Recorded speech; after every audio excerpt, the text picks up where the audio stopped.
দ্বিতীয় পত্র পরীক্ষা নিয়ে অনেক টেনশনে থাকো, বিশেষ করে গ্রামার পার্ট নিয়ে, তাহলে আজকের এই ভিডিওটি দেখো। এই ভিডিওটির মাধ্যমে যা যা বলবো পরীক্ষায় কিন্তু সেইগুলো হুবহুব কমন থাকবে। বাংলা দ্বিতীয় পত্র এখানে কিন্তু দুটি পার্ট রয়েছে, ব্যাকরণ অংশ 30 মার্ক এবং নির্মিত অংশ এখানে কিন্তু 70 মার্ক। তবে দেখা যায় অনেক পরীক্ষার্থী কিন্তু ব্যাকরণে কিন্তু অনেক দুর্বল এবং এখানে কিন্তু মার্ক কম পায়। তবে আমাদের সাজেশনের ভিতরে রয়েছে যেগুলো তুমি হুবহুব কমন পাবে, যেমন বাংলা উচ্চারণ নিয়ম মাত্র 5টি নিয়ম রয়েছে, এই 5টি নিয়মই তুমি পরীক্ষায় ইনশাআল্লাহ হুবহুব কমন পাবে। এইভাবে বাকি অংশগুলো কিন্তু কমন পাবে।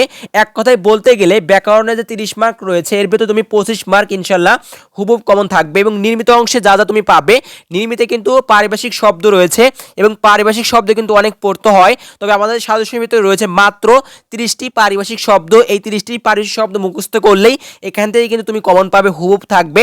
এবং অনুবাদ রয়েছে 2টি, দিনলিপি রয়েছে মাত্র 3টি, লিপি পড়লে একটি কমন পাবে। এবং আবেদনপত্র রয়েছে 2টি, ভাব সম্প্রসারণ রয়েছে 3টি, এই 3টি পড়লে একটি কমন থাকবে। এছাড়াও রচনা রয়েছে মাত্র 3টি, এই 3টি রচনা পড়লেই কিন্তু তুমি একটি কমন পাবে। আমাদের এই সাজেশন পড়লে অতিরিক্ত আর কোনো কিছুই পড়তে হবে না, বারবার এইগুলো রিভিশন দিলেই তুমি কিন্তু প্রিপারেশন ভালো হয়ে যাবে এবং বাংলা দ্বিতীয় পত্র পরীক্ষায় সর্বোচ্চ কমন পাবে এবং সবার থেকে এগিয়ে থাকবে। সাজেশন নিতে এখনই হোয়াটসঅ্যাপ করো, পেয়ে যাবে সাথে সাথে।